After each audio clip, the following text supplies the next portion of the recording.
There's a problem of what the world is made out of, but there's a bigger problem, and that's the problem of how you should conduct yourself in the world.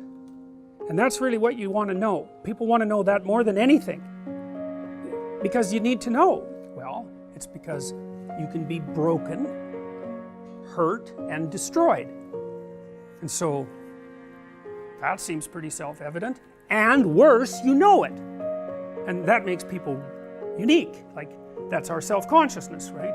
That's really what separates us in some sense from other creatures.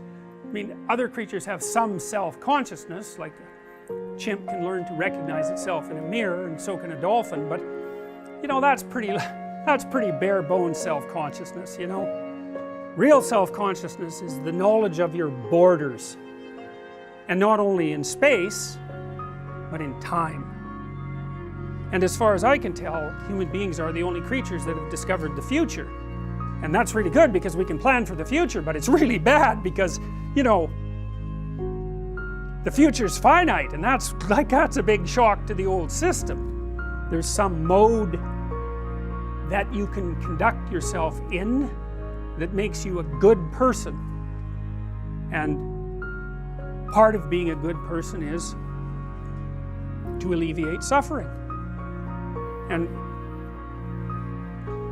I don't think you get to question that, actually. If the suffering itself is what's making you question the validity of your life, then you can't also say that the cessation of that is not useful. Learn to write. I'm dead serious about that, because writing is formalized thinking. And so the way you write is, first of all, you need a problem.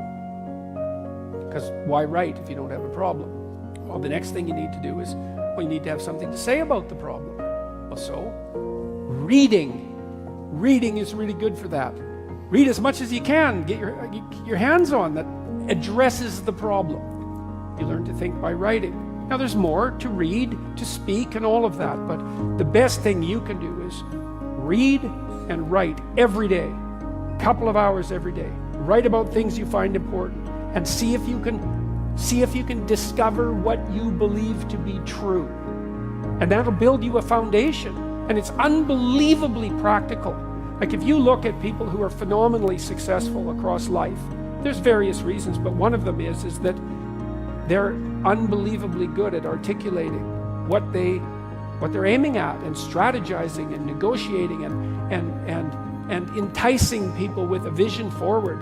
It's like, get your words together, man. That makes you unstoppable. And that's the core of the humanities, that idea. Just get your words together.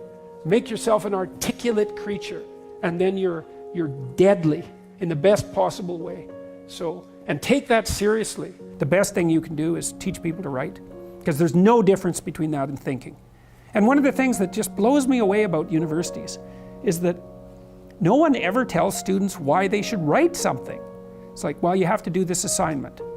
Well, why are you writing? Well, you need the grade. It's like, no, you need to learn to think, because thinking makes you act effectively in the world. Thinking makes you win the battles you undertake, and those could be battles for good things. If you can think and speak and write, you are absolutely deadly. Nothing can get in your way.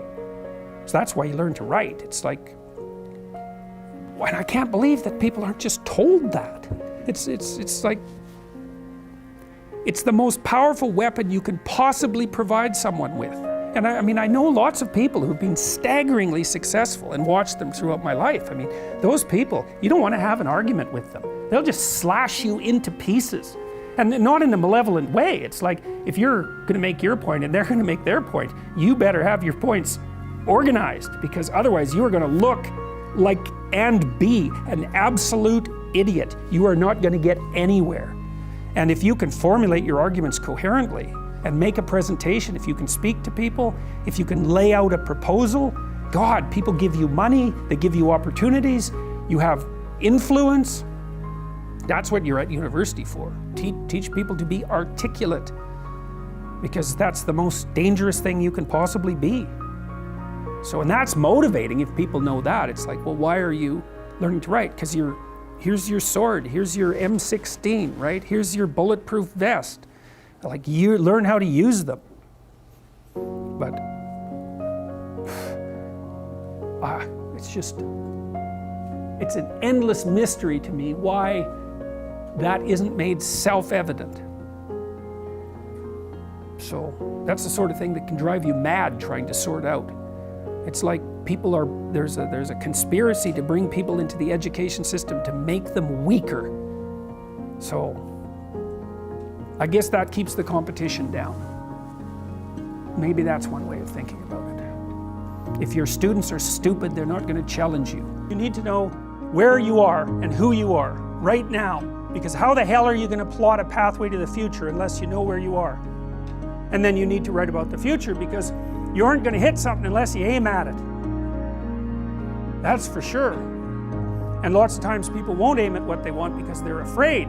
The reason they're afraid is because if you specify what you want, you've specified your conditions of failure. You know when you fail. And it's better just to keep it foggy. It's like, well, I don't know if I'm succeeding or failing, but you know, I can't really tell. Well, great, except you can't hit anything you don't aim at. You know, one problem that you solve is replaced by another problem, and so the idea that you're going to be happy when you solve all your problems is like, good luck with that theory. But you know, if you're aiming at something worthwhile, and you really believe it's worthwhile, and you've thought it through, you know, so that you're not weak, you've got your damn arguments mustered, then when you make progress, even a little bit, you think, hey, that's all right, and you get a little kick, you get a little dopamine kick, and that's what you want, because that's where your positive emotion comes from. You can use cocaine if you want, but but you know, that tends to have relatively detrimental medium to long-term consequences, but it activates the same system. So you have to be aiming at something, and you should be aiming at something that's realistic, that you want, that you could get, you know, like not easily, because if it's easy, in some sense you've already got it. It's got to push you, and that's part of the pleasure actually, because there's two things that you want to do when you're pursuing something that's important, and one of them is to get the thing that's important, but the other is to make yourself better at pursuing things, right? So you can get both of those at the same time. You're aiming at something and you're increasing your competence. It's like, that's a good deal, that's a good deal.